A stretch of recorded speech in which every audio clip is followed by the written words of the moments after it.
Hi, I'm Sam. I'm an artist, graphic designer, and illustrator from Leicester, England. I like traveling, creating, cooking, going to the game, jumping in the water, and stuffing my face. In early 2023, I decided to put all my stuff into storage, sell my car, and go traveling, embracing life as a digital nomad, flying around the world and working remotely in other countries. So far, it's been a blast.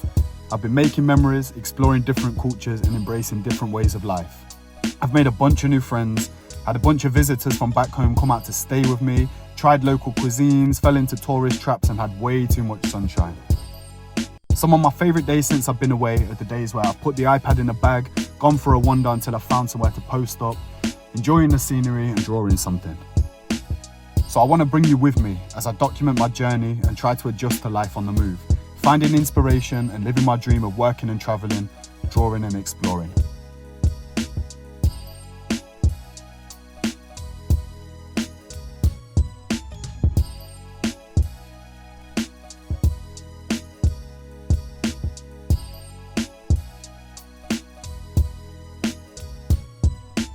What's happening, people? Welcome to another episode of Drawing and Exploring with me, Sam Grubb.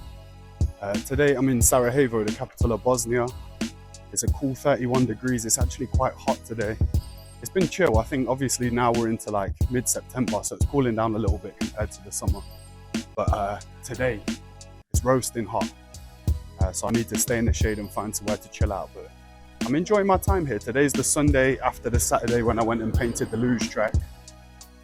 So the city's pretty quiet, everyone's chilling, a lot of stuff's shut down, but it's a nice vibe. I'm excited to get out and explore. Couple of things I want to tick off today. I'm heading towards the Old Town, and I want to step inside the cathedral and go see what's going on there. And there's also a couple of landmarks related to the war that I want to go check out. I feel like it's been good fun. I feel like obviously I knew that there was the Yugoslavian war, and I've got some Yugoslavian family. Two of my mum's sisters married Yugoslavian guys, so I always knew a little bit about their culture, but I never really got the chance to explore. And yeah, I'm pretty excited to see it. I feel like it's been a crash course in the history of these parts, which is pretty devastating, to be honest. A lot of it's really tragic, and I think because it was not so long ago, it feels really fresh. So I'm gonna go check out a couple of things, find my way into the Old Town. I've got a fun commission to work on, so it should be a good day.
So I tried to get in, it said on Google that it was open, but I guess not.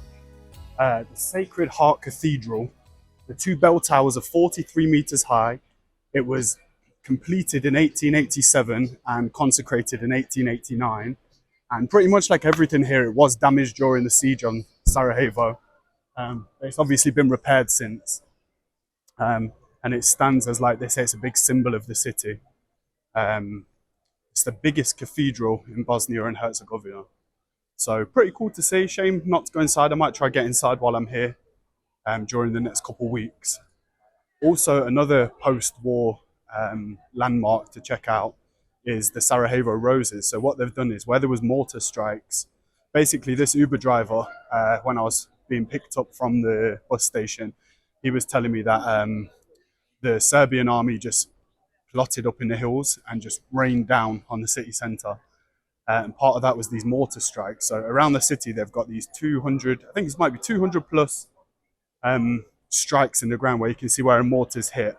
And then what they've done is they've filled them with red resin. So it kind of looks like a rose on the floor.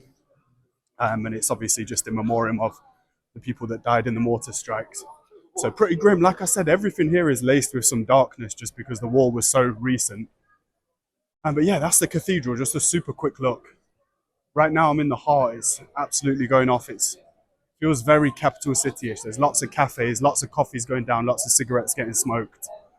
I'm gonna have another little look around and then I'm gonna try to find somewhere to draw, tell you guys what I'm getting on with today.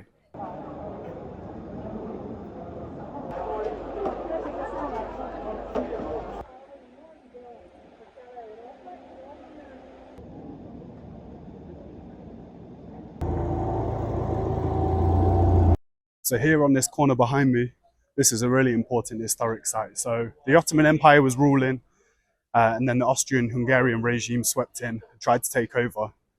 And the Serbs pushed back. The Serbs' idea was to unite all these Muslim countries in this region, and they didn't want the Austro-Hungarians to come in.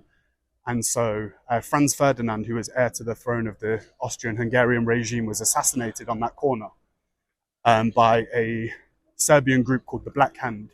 And obviously, to say it all kicked off is a massive understatement. That was literally the beginning of the First World War. So really cool piece of history. I had no idea that was in this city, I'll be honest. But awesome to see. So yeah, the city absolutely entrenched in history. But yeah, now I've got to talk about what I'm drawing today. So it's another day where I've got a commission. It's a fun one. I'm doing cover art again. So my friend Marcy Stacks, aka Stacky The First, reached out and he said he's got a new single coming called Idle Hands and asked me to do some cover art for it. I think the title of the album art is pretty self-explanatory, so I'm just going to have some fun with that, see which direction it goes, and I've got a couple of ideas already. Right now I'm in the Old Town. There's little pockets of shade. There's nice food. I can smell some bits and bobs, so I might end up eating something whilst I'm drawing away. But yeah, that's the mission right now. Find a little spot, preferably with some shade or some AC, get sat down and pull the iPad out.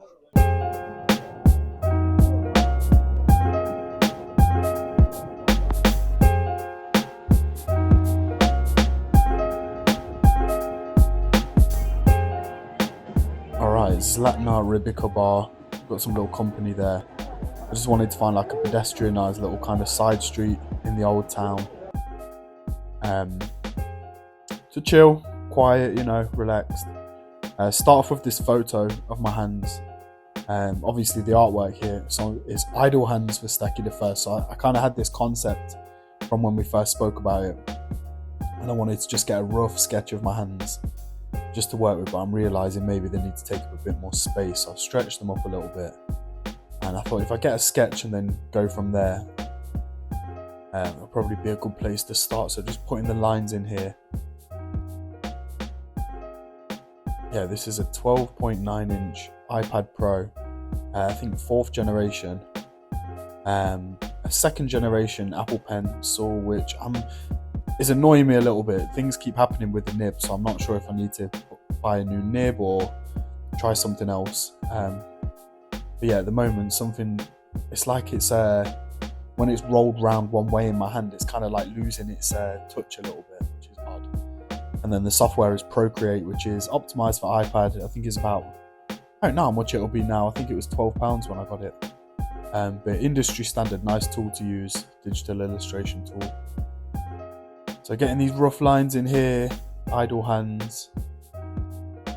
The brush I'm using is a Freycinet, which is a stock brush that comes with Procreate. I was looking the other day at some paper textures and stuff like that, different things you can kind of buy that's plug in and play. So I think I might end up doing that. Picking a couple up, maybe a little Christmas treat for myself.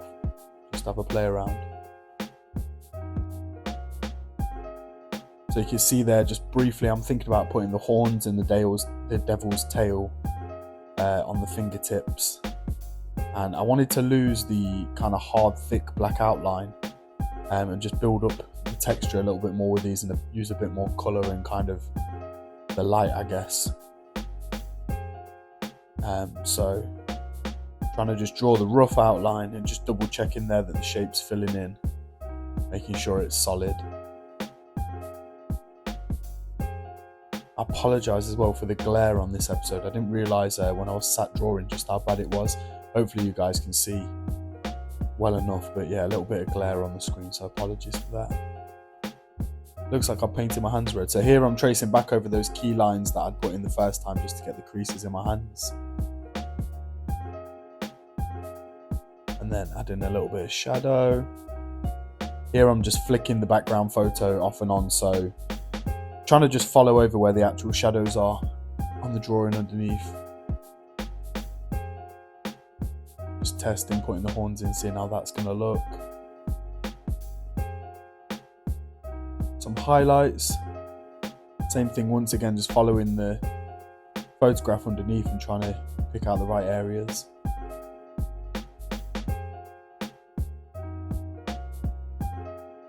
Sometimes I like turning it off. I think sometimes like if I turn it off and then just, that's my chance to make it a little bit more illustrative, I guess, and a bit more like exaggerated. Yeah, you can see here it's coming together.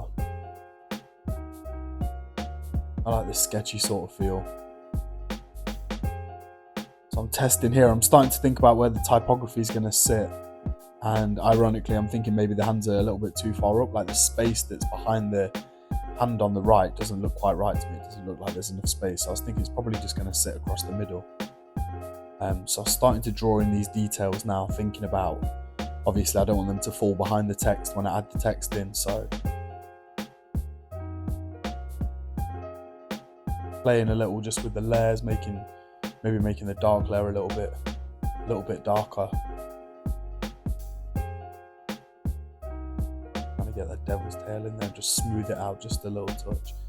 I like this brush that I use, the pencil one. I like the roughness, but sometimes it just needs neatening up just a touch, especially like there, to get the line to flow nicely and go from thick to thin. I've just made the brush size much bigger.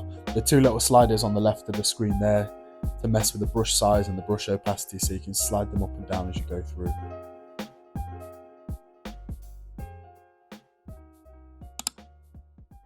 Guys, if somehow you're watching, click that like button for me. I want to do an experiment. Who will actually do it? Because obviously this stuff's brand new. I'm getting like a handful of likes every time. I want to see if I do say, click the like button, are you guys actually going to stop and do it? Because that would be super cool.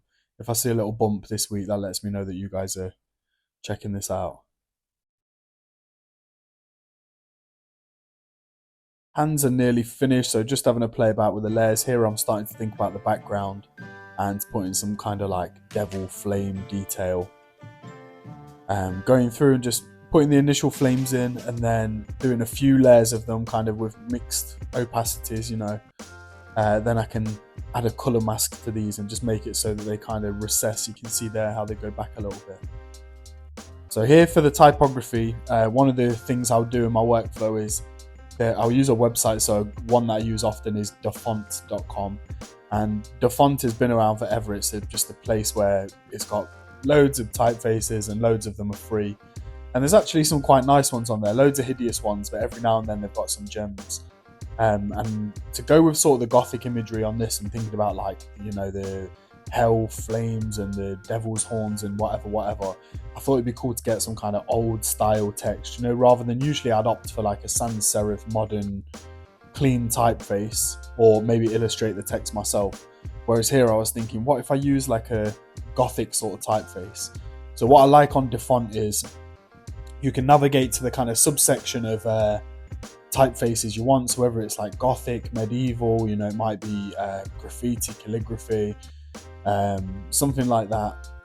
All these different kind of subsections of typefaces, and then there might be like 300 typefaces there.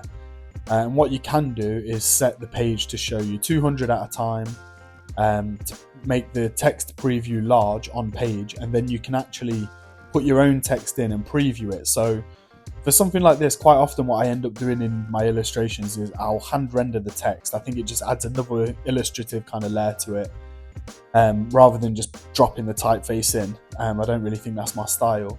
So what I like to do is, in this case, punch the words idle hands in. I'll usually do sentence caps, or like in this case, title. What do you call it? Is it caps? I can't think what title case. I don't know what you call it. Whatever. So that the first letters are capitalized, and then I'll do all uppercase. So idle hands, hit go, and then the preview show you your text. and you can just scroll through this big list of typefaces to see which one looks right. And then yeah, I'll just screenshot it and draw over the top. I guess it doesn't matter if the screenshot's low res, because ultimately I'm going to render it high quality. And this is kind of the finished thing. Here I'm thinking of adding like a little layer of kind of noise. It just looked a little bit too flat on the page. So I'm going over the top, then I'm going to mask this inside and just rub away around the edges. So I'm just putting in a subtle little line of the full yellow again. And then I'll drop the opacity of the black layer here. Yeah, I like doing that with the text. So I was in a point where I was like, am I going to render it for just the words idle hands, or what's the typeface going to be for Stacky the First? And I thought, you know what, I might as well do it, because I don't want it to look clean and crispy and then the the idle hands text ends up looking a little messier. I wanted it to be all succinct and all look like it's rendered the same way. So that's the next step, to add the Stacky the First text. You can see here I'm just using an eraser and rubbing out just the very outside, just to bring this noise just inside the letter a little bit.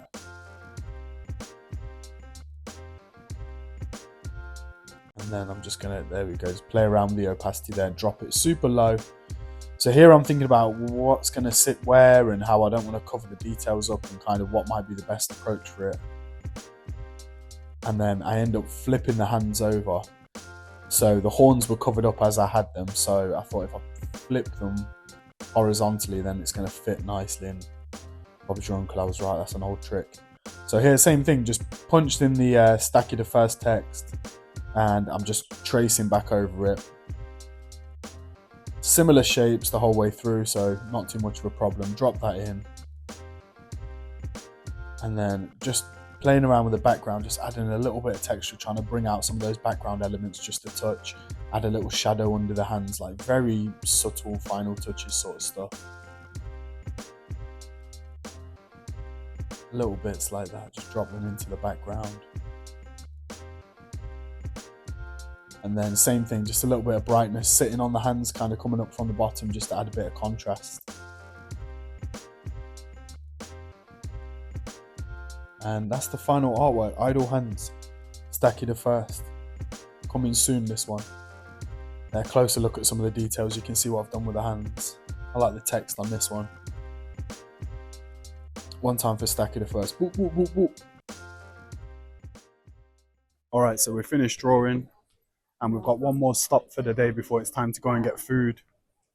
So a 15-minute walk from where I am in the Old Town is a place called the Yellow Fortress, which is, it was built in the 1700s, and apparently it's a nice viewpoint over the city. So it's about 6:30 now. I think sunset's about 7:15. So plenty of time to get up there before the sunset, and apparently it gives you a nice panoramic view of the city. So excited to get up there and check it out. I think I'm going to get up there, have a look at the views, and then from there I'll give you a little bit more information. I've got to do my Googling.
So I made it to the top, the Yellow Fortress, also known as Zuta Tabija. It was built in 1727 and it was finished in 1738. And it's the entrance to the walled city of, what was it? The Vratnik, V and then Z, I think. But yeah, a bunch of people up here. It's a cannon fortress, that was its original use, and it was used as a refuge point for the war in 1878. But it's pretty cool, looks like a nice spot. Some people got their little pizzas or their little sandwiches and stuff. They're coming and having a picnic. Chill vibe, but the wall was absolutely full with people just waiting for their sunset photos. But glad I came and seen it. Cool panoramic view of the city. One of the striking things is on the way up you pass a mass graveyard, and there's a few of them here. I've noticed a whole bunch of them. Obviously the siege of Sarajevo was horrendous and so many people died. And there's these graveyards all over that just go on and on and on with these white kind of like obelisk-like headstones. So pretty damning, man, but cool to see, I guess, and a nice view of the city. So I'm absolutely starving. I had those 2 bananas this morning. You're seeing the way this is going, right? I'll get out late, have 2 bananas because I don't feel like eating, and then by the end of the day I'm absolutely starving, so it's almost time to go and eat 2 dinners at once. So I'm going to head back down the hill. I've got a couple of places saved on my Google in the Old Town. Get in one of those, try to find something nice to eat.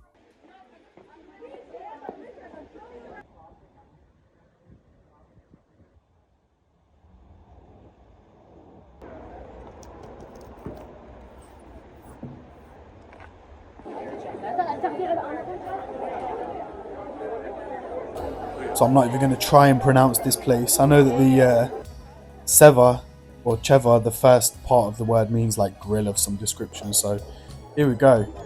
Look at that. What a nice meal. So straight on the bread. I was absolutely starving. Little cabbage salad. Grilled chicken breast, just beautiful, slightly oily but very light and delicious. And these, I don't know how you pronounce it, but they're like they're little like meat fingers. I kind of had them all summer over the Balkans. It's like Cevapci or something like that. I'm not quite sure.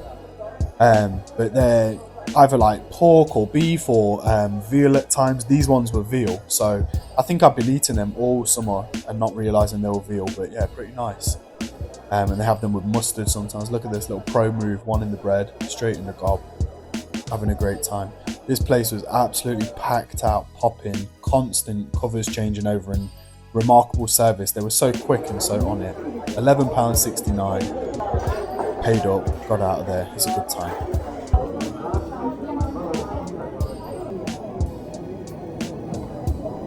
All right, people, my belly's full. That means that we've come to the end of the episode. I picked up a little baklava just to take home. Nighttime's falling in the Old Town. It's absolutely rammed out. The place that I went to was so busy. When I was stood outside, I couldn't get in. I'm just stood there waiting, and this woman's just rushing around, bless her. And then just managed to sit into a table. Then the whole time I was there, people were kind of like coming up, and the second that someone stood up and finished their food, someone was diving in there. It was the same for me. There was an old boy waiting for me to stand up, and I said, yeah, substitution, you're up. So he got in, I got out. And then waiting to pay was a whole thing on its own as well. I had to grab the woman and say, oh, can I pay? And she was like, yeah, of course. But I liked the vibe. The food was good. Another great day in Sarajevo. Beautiful city, man. Can't recommend it enough. But yeah, gonna head on home now. I just want to shout out the socials and stuff. So firstly, thanks to anyone who locked in, anyone who's stuck with me to this point. If you're my people, thanks for clicking the link. If you're not, thanks for finding the video. Hopefully you enjoyed the episode and you might want to watch another one. And another one. But yeah, the socials. So if you want to see most of the work I do, follow along, the easiest place is the Instagram. So head to @SamGrubArt on the Instagram. You can see all the project work and all the different bits that I'm working on. Also the TikTok is the same. So go to @SamGrubArt on TikTok and you'll see a bunch of shorts.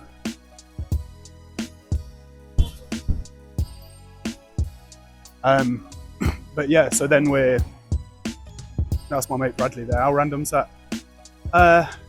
Also go to the portfolio website, so if you head to samgrub.co.uk, you're going to see a bunch of bigger projects there for bigger clients and some wider pieces. My head's gone from that, I can't concentrate.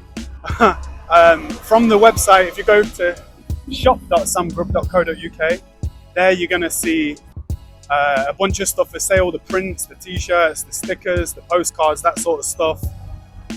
And then What else? The most important thing, right? Like I say in each video, the reason why I'm doing this, the reason why I wanted to start making YouTube content is to try and drum up a bigger client base. So if you're watching today and you've got a new single coming out and you need some cover art doing, holla at your boy. The email address to get in touch is contactdrawingandexploring@gmail.com.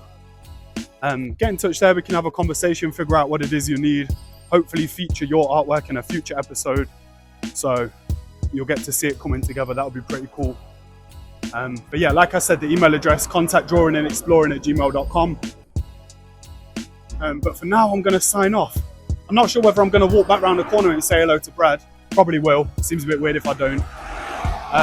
But yeah, I'm gonna sign off, go back, I'm gonna rub my belly and eat this baklava and rest my feet because I feel like it's been a busy couple of days, plenty of steps.